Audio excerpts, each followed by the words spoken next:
एक भयानक सन्नाटा था और जीवित एकमात्र व्यक्ति कांपते पैरों के साथ और सदमे की स्थिति में खड़ा था। खिड़की की चौखट पर बारिश की बूंदों की खड़खड़ाहट मेरे दिल की हर आवाज के साथ तुकबंदी कर रही थी। बादल गरज रहे थे और कहीं गड़गड़ाहट हो रही थी। मेरी नजर नीचे जमीन पर गई। जमीन पर बुजुर्ग गार्ड नीले धब्बेदार होठों के साथ मृत पड़ा था। मैं वहीं खड़ी रही, जमी हुई, और मेरे सामने दीवार पर एक पेंटिंग टंगी थी और मैं सोच सकती थी कि पेंटिंग से मेरी माँ कितनी मिलती जुलती है, कि पेंटिंग में महिला मेरी माँ की जैसी क्यों थी। क्या मेरी माँ का मेरे सबसे अच्छे दोस्त रुद्र प्रताप की हत्या से कोई लेना देना था? क्या मेरी माँ एक कातिल थी? कुछ दिन पहले आज मेरा जन्मदिन है और किसी को कुछ याद नहीं। खुद से कहते हुए उदास हाल में मैं अपने ही कमरे में बैठी हुई थी। रात के 10 बज चुके थे। तभी दरवाजे की घंटी बजी। मैं उठने लगी जब मेरे दिमाग में एक सवाल आया, इस समय कौन होगा? क्योंकि माँ को आने में तो अभी वक्त था और पिछले 17 सालों में एक भी दिन ऐसा नहीं हुआ जब माँ अपनी ड्यूटी खत्म कर टाइम से पहले घर आ गई हो। पर ये सवाल सोचकर मेरी रीढ़ में सिहरन दौड़ गई और मैं दरवाजे की ओर चल पड़ी। मैं दरवाजा बंद करने ही वाली थी कि मैंने देखा मेरे घर के बाहर एक गिफ्ट रखा हुआ है जिस पर साफ शब्दों में लिखा था, जन्मदिन की शुभकामनाएं। ये पढ़ते ही मैं खुश हो गई थी। कम से कम किसी ने मेरा जन्मदिन तो याद रखा। तुरंत ही एक बड़ी मुस्कान के साथ मैंने अपना गिफ्ट बॉक्स उठाया और ये सोचने लगी कि इसके अंदर क्या होगा, किसने मेरे लिए क्या खास गिफ्ट भेजा है। और बॉक्स को काउंटर पर रख रैपिंग को फाड़ने लगी। एक बॉक्स के अंदर एक और बॉक्स था। मैंने जैसे ही उसे खोला मेरे पैरों तले जमीन खिसक गई। मैं डर के मारे घर के कोने में सटक गई थी क्योंकि छोटे बॉक्स के अंदर से एक कटी हुई उंगली निकली थी जिसे देख मैं सुन्न हो गई। एक बेहुदा एहसास मेरे अंदर घर कर गया। तभी मुझे कैमरे के क्लिक की आवाज सुनाई दी। वहाँ कौन है? बाहर आओ! मैं चीखी। मैंने दौड़कर दरवाजे और खिड़कियां ठीक से बंद कर ली और तुरंत ही पुलिस को फोन कर सारा मामला उनको बता दिया। पर मेरी नजरें कटी हुई उंगली से हटने का नाम ही नहीं ले रही थी। मैं अब उस हाथ के बारे में सोच रही थी जिनसे ये कटकर अलग हुई थी। तभी एक बार फिर से मेरे दरवाजे पर दस्तक हुई। वहाँ कौन है? मैं बेसबॉल बैट लेकर अपने घर के अंदर से चिल्लाने लगी थी। पुलिस, आपने लगभग 10 मिनट पहले फोन किया था। कोई अजीब सा गिफ्ट देकर गया है आपको। पुलिस का नाम सुनकर मैंने तुरंत दरवाजा खोला और उंगली की ओर रास्ता दिखाया। फॉरेंसिक ने उंगली ले ली और मेरी माँ के आने तक महिला अधिकारियों में से एक रुकी रही। मेरी माँ सिंगल पेरेंट थी। वो दिन में जॉब पर जाती और मैं स्कूल। फिर हम लोग शाम को मिला करते थे। माँ के आने का वक्त भी हो गया था। माँ ने जब घर के आगे पुलिस की गाड़ी देखी तो उनकी भी सांसें तेज हो गई थी। वो अंदर दौड़ी और मुझे गले से लगा लिया। पूछा कि क्या मैं ठीक हूँ, क्या हुआ। मैंने भी ऊपर ऊपर उन्हें सब बता दिया था, जिसे सुन माँ भी दंग थी। माँ ने भी कटी हुई उंगली देख ली थी। अगले दिन मैं फिर से स्कूल चली गई और माँ अपने काम पर। लेकिन जब मैं वापस आई तो देखा एक अधेड़ उम्र का आदमी मेरे घर के बाहर मेरा इंतजार कर रहा है। हाय प्रेमा, आई एम विल्सन। मैं एक जासूस हूँ। सालों से इस शहर में पुलिस के लिए जासूसी का काम करता आ रहा हूँ। क्या तुम मुझे सोनवा हाईवे के लिए अपना रास्ता बता सकते हो? खबर मिली है कि तुम्हारी माँ की कार सोनवा हाईवे पर दुर्घटनाग्रस्त पाई गई है। कार के एक्सीडेंट के बारे में सुनकर मेरे होश उड़ गए थे। एक बार तो समझ ही नहीं आया कि किसे फोन करूं। मैं ब्लैंक हो गई थी, पर विल्सन ने मुझे संभाल लिया था। हाईवे का एड्रेस पूछ वहां जाने को चल दिया। मैं भी उसके साथ जाना चाहती थी, लेकिन माँ की कुछ खबर ना होने के कारण विल्सन ने मुझे घर पर ही रुकने को कहा और ये भी बताया कि जब कार का एक्सीडेंट हुआ था तब उसमें कोई नहीं था। जासूस की बातें सुन किसी तरह मैंने अपने दिल को समझा लिया था, लेकिन फिर भी माँ के बारे में सोचती हुई मैं बार बार अपने दोस्त रुद्र प्रताप को फोन करने लगी। उसे अनगिनत कॉल और मैसेजेस किए, पर किसी एक का भी जवाब उसने नहीं दिया। सच कहूँ तो मुझे किसी अनहोनी का एहसास होने लगा था। इसलिए मैंने तुरंत ही अपनी साइकिल पकड़ी और रुद्र के घर की ओर चल दी। रुद्र के दरवाजा खोलते ही मैंने उसकी गाल पर एक जोरदार थप्पड़ जड़ दिया। इससे पहले कि तुम कोई बकवास बोलो, सुनो कि मुझे क्या कहना है। तुम रुद्र प्रताप, हम 13 साल से दोस्त हैं और तुम कल की आई ऋषिका के लिए मुझे छोड़ रहे हो।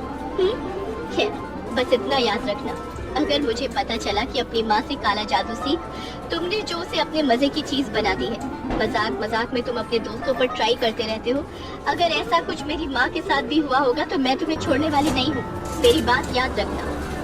रुद्र गाल पर हाथ रखकर मेरी बात सुनता रहा और मैं अपने मन की भड़ास निकाल वापस अपने घर आने को चला।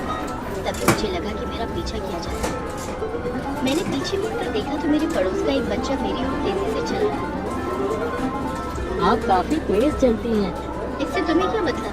और तुम मेरा पीछा क्यों कर रहे थे? मैंने तेज आवाज में उस लड़के से कहा। अरे हाँ, ये एक औरत ने मुझे आपको देने के लिए कहा था और मुझे आपको ये बताने के लिए कहा कि वो आपको चेतावनी देने के लिए ये गिफ्ट भेज रहे हैं, इसलिए खबरदार रहो, ये खेल दिन ब दिन बहुत घिनौना होने वाला है। ऐसा कहकर वो लड़का भाग गया और फिर से एक गिफ्ट मेरे हाथों में छोड़ गया था, लेकिन इस बार ये गिफ्ट थोड़ा भारी था। पहले तो मैंने सीधे पुलिस के पास जाने की सोची, पर तभी मेरे मन में सबसे पहले विल्सन का नाम आया। मैंने तुरंत ही विल्सन को फोन कर अपने घर बुला लिया। आते ही उन्होंने मेरे हाथ में गिफ्ट और मेरे चेहरे पर घबराहट के भाव देख और तुरंत ही अपनी टीम को बुला लिया। उन्होंने गिफ्ट खोला और इस बार गिफ्ट ने उन्हें भी हिला दिया। रक्त लाल नाखून पेंट वाला अंगूठा। सबसे पहली जो चीज मैंने नोटिस करी वो नेल पेंट का रंग था। मेरी माँ भी वही रंग लगाती है और जिस दिन वो गायब हुई थी उस दिन भी माँ ने ऐसा ही नेल पेंट लगाया था। ये सब सोचकर मैं बेहोश हो गई। मैंने अपनी आंखें खोली तो मैं बेंच पर नीचे बैठी और जासूस विल्सन मेरे बगल में बैठा। उसके चेहरे पर एक व्यथा नजर आ रही थी। वो एक तस्वीर पकड़े हुए थी। तुम ठीक तो हो ना? विल्सन ने मेरे होश में आते ही मुझसे पूछा था और मैंने भी बिना सोचे समझे हाँ में सिर हिला दिया। रुद्र का भी कुछ पता नहीं चल रहा है और सबको लगता है कि इन सब के पीछे तुम्हारा हाथ है, पर मैं इस बात को नहीं मानता, इसलिए इससे जुड़े फालतू सवाल तो मैं करूँगा नहीं। बस तुम मुझे इतना बता दो, क्या तुम्हारी माँ और रुद्र में तुम्हारे अलावा भी कोई कनेक्शन है? विल्सन की बात सुनकर मैं 9 साल पहले एक भयानक रात को फिर से जीने लगी थी और बुदबुदाते हुए विल्सन से बस इतना कहा, ओल्ड हाउस हवेली। आज से 9 साल पहले मैं और रुद्र ओल्ड हाउस हवेली गए थे। ये जगह रुद्र के परिवार की ही थी, जहाँ हाई सोसाइटी की महिला रुद्र की दादी से काला जादू और विद्या सीखने आती थी, ताकि वो लोग अपने बिजनेस को बुरी नजर और बुरी शक्तियों से बचा सके। सभी औरतों में रुद्र की दादी की बड़ी इज्जत थी। पर फिर एक दिन रुद्र मुझे अपने साथ हवेली ले गया। हम लोग छुपते छुपाते गए थे, लेकिन उस रात हमने जो देखा वो आज भी मुझे चैन से सोने नहीं देता। मैं और रुद्र अभी हवेली पहुंचे थे कि तभी हमें किसी के चीखने की आवाज आई। हमने जब देखा तो वो कोई और नहीं बल्कि रुद्र के पापा थे, जिन्हें एक लाल घेरे के अंदर बिठाकर उस पर उसकी माँ यानी रुद्र की दादी कुछ मंत्र पढ़ रही थी। फिर देखते ही देखते रुद्र के पापा के नाक और आंख से खून गिरने लगा। वो दर्द के मारे उस लाल घेरे से बाहर निकलना चाहते थे, लेकिन जैसे ही वो उसे छूते वो लाल घेरा उन्हें जला देता था।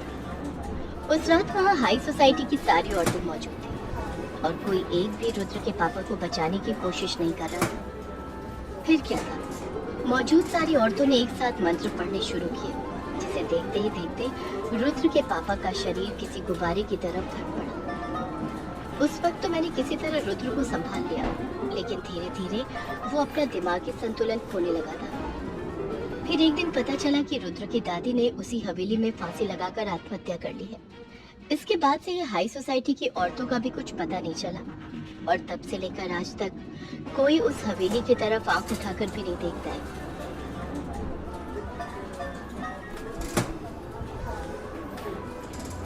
पर एक बात समझ नहीं आई, जब तुम्हें पता था कि रुद्र निर्दोष है तो तुम उसके घर क्यों गई थी? क्योंकि रुद्र ने ही अपनी दादी को मौत के घाट उतारा है। उसे वो सब काले जादू और काली विद्या अच्छे से आती है, जिन्हें वो स्कूल के बच्चों पर इस्तेमाल करते रहता है। और जब रुद्र के पापा को सब लोग काले जादू से मार रहे थे तो क्या उस भीड़ में तुम्हारी माँ भी थी? विल्सन की इस बात से मैंने अपना सिर नीचे कर लिया। जिसका विल्सन ने क्या मतलब निकाला ये मुझे नहीं पता, लेकिन सब कुछ जानने के बाद वो मुझे छोड़ सीधा हवेली जाने को चल दिया था। पर मैं भी अब कहाँ रुकने वाली थी? ओल्ड हाउस हवेली। मुझे रुद्र ने बताया था कि हवेली के अंदर जाने का सबसे आसान रास्ता उसकी खिड़कियां हैं और मैं उसी रास्ते से हवेली के अंदर आ गई थी। पुरानी हवेली के अंदर का माहौल डरावना था और हर बार की तरह मैंने इस बार भी सीढ़ी की ओर अपना रास्ता बना लिया। मैं सीढ़ी चढ़ने वाली थी कि मुझे लगा कि मैंने अपने ऊपर से चीख की आवाज सुनी। मैं फौरन पीछे मुड़ी। मेरी टॉर्च की रोशनी चमक रही थी। मेरा दिल इतनी तेजी से धड़क रहा था। मैं ऊपर पहुंच गई। ताजा खून कालीन पर गिरा था। ये कौन होगा?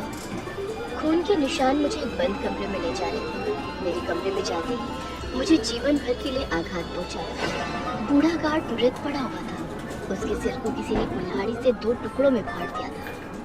पर इससे पहले मैं सदमे को बर्दाश्त कर पाती, मेरी नजर दीवार पर टंगी एक तस्वीर पर गई। मेरी माँ।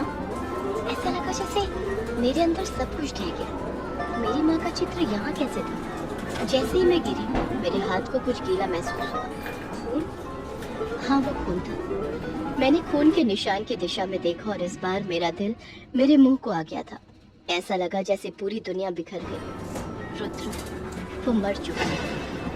खून के एक पूल में लेटे हुए और उसके पेट से उसकी अंतड़ियां पानी में तैर रही थी। उसकी आंखें खाली हवा में घूर रही थी। रुद्र, रुद्र उठो! ये क्या हो गया है तुम्हें रुद्र? लेकिन वो नहीं उठा। भला मरने के बाद भी कोई बोलता है क्या? मैं पगले ही इस कोशिश में लगी हुई थी। एक पल को मुझे लगा इस सब के पीछे मेरी माँ का हाथ है। पर इससे पहले मैं किसी नतीजे पर पहुंचती, किसी ने चीखते हुए मुझे मेरे नाम से बुलाया। प्रेमा! अपना नाम सुनते ही मैं आवाज की दिशा की ओर चल दी। और यही वो समय था जब मैंने खुद को खो दिया था, क्योंकि मेरी आंखों के सामने मेरे पापा हवा में मंडरा रहे थे। मैं उस पल में जान गई थी कि मेरा पूरा जीवन झूठ था। मेरे पिताजी ने मैं 15 साल तक मरा हुआ समझती आई थी। वो जिंदा और बिल्कुल सही सलामत हवा में किसी के ऊपर मंडरा रहे थे। और जब मैंने नीचे देखा तो मेरे पैरों तले जमीन ही हिल गई, क्योंकि नीचे मेरी माँ खड़ी थी, जिन्हें ढूंढते हुए मैं इस हवेली में आई थी। हम क्यों इस मुसीबत को इतने सालों से पाल रहे हैं? जो लोग भी हमसे जुड़े थे उन्हें तो हमने एक एक करके खत्म कर दिया, और अपना मकसद भी लगभग पूरा ही हो चुका है। अब बस एक यही बाकी है। अगर तुमसे नहीं होता तो मुझे बोल दो, मैं रुद्र जैसा हाल इसका भी कर देता हूँ। नहीं विक्रम, बेचारी 15 सालों से मुझे माँ कहती हुई आई है। अब इसे इतनी बेरहम मौत देना ठीक नहीं होगा। मैं तो कहती हूँ इसे उठाकर सीधा इस हवेली की छत से नीचे फेंक दो। लोग अपने आप ही आत्महत्या की कहानी बना लेंगे। वैसे भी आज के बाद से मैं कभी अपने घर नहीं जाने वाली हूँ। सबको लगेगा कि इसने अपनी माँ के दुख में अपनी जान दी है। नहीं, चुपचाप से इसे कमरे में ले जाकर गार्ड और रुद्र की तरह मौत के घाट उतार देते हैं। फिर हमेशा के लिए ये शहर छोड़ देंगे। इतना कहकर पापा ने मुझे मारकर वापस कमरे में धकेल दिया और मुझे मारने के लिए मेरे पीछे आने लगे। मुझे इतना तो पता चल गया था कि बचपन से जिन्हें मैं अपना माँ पापा समझती हुई आई थी, वो दरअसल मेरे लिए एक अजनबी थे, जो मुझे मारना चाहते थे। बस यही सोचकर मैंने गार्ड के फटे हुए सिर के बीच से कुल्हाड़ी अपने हाथ में उठा ली और गुस्से में पीछे मुड़कर एक ही बार में पीछे खड़े शख्स का सिर एक झटके में अलग कर दिया। हाँ, मैंने अपने हाथों से अपनी माँ को मौत के घाट उतार दिया था। माँ का यह हाल देखकर हवा में उड़ रहा वो शख्स गुस्से से बौखला गया था और उड़ता हुआ सीधा मुझे मारने मेरी तरफ ही आ रहा था। मैंने उस पर बहुत हमले भी किए, लेकिन वो सबसे बचता हुआ मेरी गर्दन पकड़ मेरे सिर को मेरे धड़ से उखाड़ने लगा। मुझे मेरी गर्दन की नसें खिंचती हुई साफ महसूस हो रही थी। मैं दर्द से चीख रही थी और आसपास कोई जिंदा व्यक्ति नहीं था जो मुझे मरने से बचा सकता था। कुछ पल दर्द को बर्दाश्त करने के बाद मैंने अपनी आंखें बंद की और मौत को स्वीकार कर लिया था। तभी मुझे किसी की तेज चीख सुनाई दी। होश संभालने पर देखा तो जो आदमी मेरा सिर उखाड़ रहा था, वो दर्द से कराहते हुए नीचे जमीन पर गिर पड़ा था और उसके पीछे जासूस विल्सन खड़ा था, जिसे देख मैं उसके गले से लगकर रोने लगी थी। विल्सन ने भी मुझे संभाला और सारी कहानी बताते हुए कहा, हवेली का असली मालिक मैं हूँ, जिसके परिवार को मेरे पापा और मेरे माँ ने काले जादू से खत्म कर दिया। उसकी सारी जायदाद जबरदस्ती हथिया ली। असल में मेरे माँ पापा किसी गिरोह के सदस्य थे, जो दुनिया में जाकर किसी अमीर परिवार को अपने चंगुल में फंसाकर उसकी सारी जायदाद लेकर पूरे परिवार को खत्म कर देते थे और हथियाई हुई जायदाद को बेचकर वो अपने गिरोह को समर्थन करते थे। इसीलिए ही उन्होंने तुम्हें गोद लिया और तुम्हारी परवरिश की, ताकि उन पर किसी को शक ना हो। और धीरे धीरे उन सबको मौत के घाट उतारने लगे, जो भी उनकी असलियत जान जाता। रुद्र ने भी इसी चक्कर में अपनी जान खोई थी। वो शुरू से सारी असलियत जानता था। और रही बात वो गिफ्ट की, तो वो सब तुम्हारे पास तुम्हारी माँ इसलिए भेजी थी ताकि तुम्हारे परिवार पर किसी को शक ना हो। ये सब एक खेल था जिसमें तुम सिर्फ पियादा थी, लेकिन अब तुम एक खेल की इकलौती जिंदा खिलाड़ी बची हो। विल्सन की बात सुनकर मुझे सारी असलियत पता चल गई थी, पर इतना सब होने के बाद भी मैंने शहर नहीं छोड़ा और धीरे धीरे उस गिरोह का कच्चा चिट्ठा पता लगाने में लग गई।